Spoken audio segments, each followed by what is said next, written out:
ಇವತ್ತಿನ ಬಸವ ಕಲ್ಯಾಣದಲ್ಲಿ ಬಸವಣ್ಣನ ನಾಡಿನಿಂದ ಇವತ್ತು ನಮ್ಮ ರಾಷ್ಟ್ರೀಯ ಕಾಂಗ್ರೆಸ್ ಪಕ್ಷದ ಅಧ್ಯಕ್ಷರಂತ ಡಾಕ್ಟರ್ ಮಲ್ಲಿಕಾರ್ಜುನ್ ಖರ್ಗೆಜಿಯವರು ಬರಬೇಕಾಯಿತು. ಎಲ್ಲಿ ಡಿಲ್ಲಿಯಿಂದ ಗುಲ್ಬರ್ಗಕ್ಕೆ ವಿಶೇಷ ವಿಮಾನದ ಮೂಲಕ ಬಂದ ನಂತರ ನಾನು ಅವ್ರ ಜೊತೆಯಲ್ಲೇ ವಿಮಾನ ನಿಲ್ದಾಣದಿಂದ ಮನೆಯವರೆಗೆ ಅವ್ರ ಜೊತೆಯಲ್ಲೇ ಕಾರ್ನಲ್ಲೇ ನಾನು ಹೋದೆ. ಸಾಹೇಬರಿಗೆ ಸ್ವಲ್ಪ ಹುಷಾರಾಗಿರಲಿಲ್ಲ, ಟೆಂಪ್ರೇಚರ್ ಬಂದಿತ್ತು. ಅಲ್ಲಿ ಗುಲ್ಬರ್ಗ ಕಾರ್ಯಕ್ರಮಕ್ಕೂ ಕೂಡ ಭಾಳ ಲೇಟಾಗಿ ಆ ಕಾರ್ಯಕ್ರಮದಲ್ಲಿ ಭಾಗಿಯಾಗಿದ್ರು. ಆದರೆ ಅನಿವಾರ್ಯ ಇವತ್ತು ಬಸವ ಕಲ್ಯಾಣಕ್ಕೆ ಸನ್ಮಾನ್ಯ ಶ್ರೀ ಡಾಕ್ಟರ್ ಮಲ್ಲಿಕಾರ್ಜುನ್ ಖರ್ಗೆ ಅವರು ಬರ್ತಾನೆ ಇದ್ದರು. ಆದರೆ ನಡು ಮಧ್ಯದಲ್ಲಿ ಸ್ವಲ್ಪ ಟೆಂಪ್ರೇಚರ್ ಬಂದ ಸಲುವಾಗಿ ಮಾನ್ಯ ಬರ್ಲಿಕ್ಕಾಗಲಿಲ್ಲ.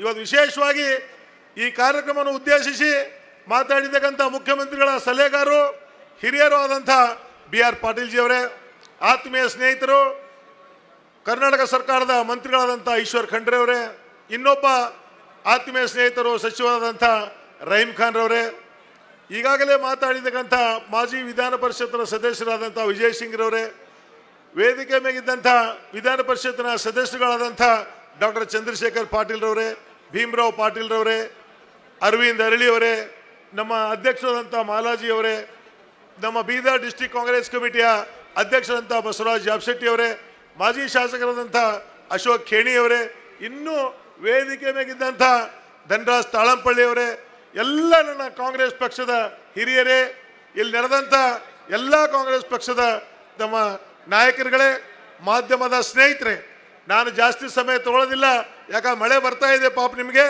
ಇವತ್ತು ವಿಶೇಷವಾಗಿ ನಮ್ಮ ಪಕ್ಷದ ಅಭ್ಯರ್ಥಿ ಯುವಕರು ಆದಂಥ ಸನ್ಮಾನ್ಯ ಶ್ರೀ ಸಾಗರ್ ಖಂಡ್ರೆ ಅವರು ಇವತ್ತು ಅವೆಲ್ಲ ನೋಡಿದ್ರಿ. 10 ವರ್ಷ ಈಗಿರ್ತಕ್ಕಂಥ ಸಂಸದರಿಗೆ ತಾವು ಅವಕಾಶ ಕೊಟ್ಟಿದ್ರಿ. ಇವತ್ತು ಹೊಸದಾಗಿ ಇವತ್ತೇನು ಸಾಗರ್ ಖಂಡ್ರೆ ಅವರು ಇವತ್ತು ಪಾರ್ಲಿಮೆಂಟ್ಗೆ ಹೋಗಬೇಕಾಗಿದೆ. ತಾವೆಲ್ಲರೂ ಇಲ್ಲಿ ಬಸವಣ್ಣ ನಾಡಿನಿಂದ ಪ್ರಾರಂಭ ಆಗಬೇಕಾಗಿದೆ.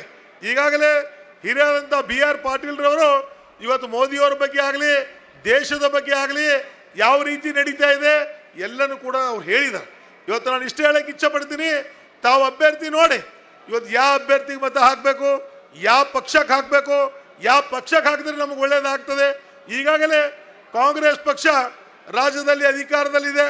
ತಮಗೆ ಹೇಗೆ ನುಡಿದಂಥ ನಡೆ, ಇವತ್ತು ಯಾವ ರೀತಿ ಚುನಾವಣೆ ಸಂದರ್ಭದಲ್ಲಿ ನಾವು ಏನು ಭರವಸೆಗಳನ್ನು ಕೊಟ್ಟಿದ್ದೀವಿ ಎಲ್ಲ ಭರವಸೆಗಳನ್ನು ಈಡೇರಿಸ್ತಕ್ಕಂಥ ಕೆಲಸ ನಮ್ಮ ನಾಯಕರಾದಂಥ ಸಿದ್ದರಾಮಯ್ಯಜಿಯವರು, DK ಶಿವಕುಮಾರ್ಜಿಯವರು, ಇವತ್ತೇನು AICC ಅಧ್ಯಕ್ಷರು ಸನ್ಮಾನ್ಯ ಶ್ರೀ ಮಲ್ಲಿಕಾರ್ಜುನ್ ಖರ್ಗೆಜಿಯವರ ನೇತೃತ್ವದಲ್ಲಿ, ಸೋನಿಯಾ ಗಾಂಧೀಜಿಯವರು, ರಾಹುಲ್ ಗಾಂಧೀಜಿಯವರ ಒಂದು ನೇತೃತ್ವದಲ್ಲಿ ಎಲ್ಲನೂ ಕೂಡ ನಡೀತಾ ಇದೆ.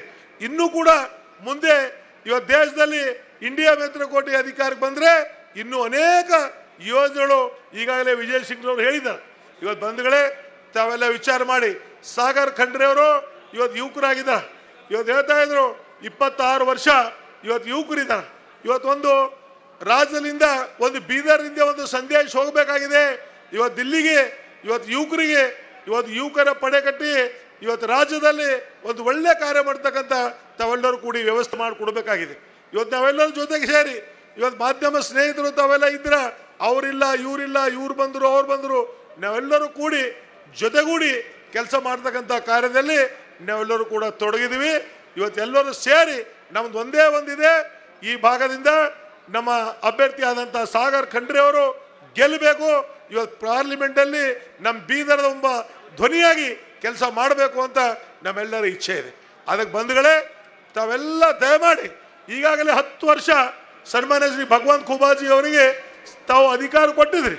10 ವರ್ಷದಲ್ಲಿ ಅವ್ರು ಏನು ಕಾರ್ಯಗಳು ಮಾಡಿದಾರ ಅದೆಲ್ಲನೂ ಕೂಡ ನಿಮ್ಮ ಎದುರಿದೆ. ಯಾಕಂದ್ರೆ ಈಗ ಮಳೆ ಬರ್ತಾ ಇದೆ, ಇನ್ನೂ ಸಾಕಷ್ಟು ಜನ ಮಾತಾಡೋರು ಇದ್ದಾರೆ. ಇನ್ನೊಂದು ಸಭೆ ಬಂದಾಗ ಎಲ್ಲನೂ ಕೂಡ ವಿಸ್ತಾರವಾಗಿ ಏನಾಯಿತು, ಅವ್ರ 10 ವರ್ಷ ಅವಧಿಯಲ್ಲಿ ಅವ್ರು ಮಾಡಿರ್ತಕ್ಕಂಥ ಕಾರ್ಯ ಏನು ಅದೆಲ್ಲನೂ ಕೂಡ ಹೇಳ್ತಕ್ಕಂಥ ಇದರಲ್ಲಿ ನಾವೆಲ್ಲರೂ ಕೂಡ ತೊಡಗೋಣ. ಇವತ್ತು ತಾವು ದಯಮಾಡಿ ಇವತ್ತೇನು ಡಾಕ್ಟರ್ ಮಲ್ಲಿಕಾರ್ಜುನ್ ಖರ್ಗೆಜಿಯವರು ಈ ಬಂದು ಸಭೆಯನ್ನು ಉದ್ದೇಶಿಸಿ ಮಾತಾಡಬೇಕಾಗಿತ್ತು. ನಾನು ಹೇಳಿದೆ, ನಿಮಗೆ ಅನಿವಾರ್ಯ ಕಾರಣದಿಂದ ಅವರು ಬರಲಿಕ್ಕಾಗಿಲ್ಲ.